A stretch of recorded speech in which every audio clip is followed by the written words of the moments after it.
Greetings from Vista Higher Learning. We wanted to take this opportunity to show you some time-saving tools for grading open-ended content in the Supersite. Here we're in our landing page. We'll go up to grades and we'll take a look at grading.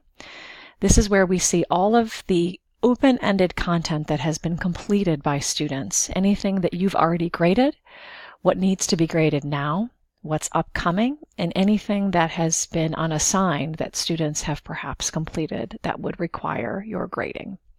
So we'll go down to Needs Grading here, and we'll click on this activity. This is a cultural investigative activity, Su Internet.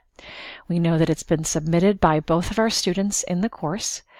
And if we click on the activity title, this takes us to the next page where we are asked how we want to grade, student by student, question by question, or spot checking.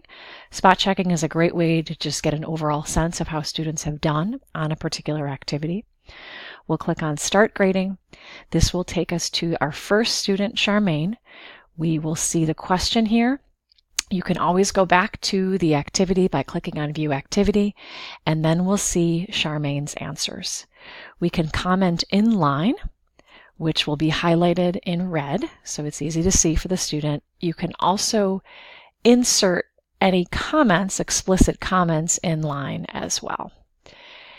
So it's a very quick way. Once we have taken a look at this particular answer, we can give a point value and then scroll down.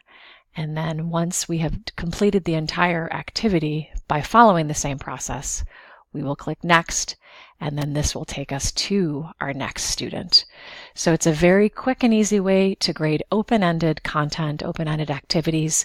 Please keep in mind that anything that's closed-ended will be graded by the platform. Please let us know of any questions, and thank you for your time.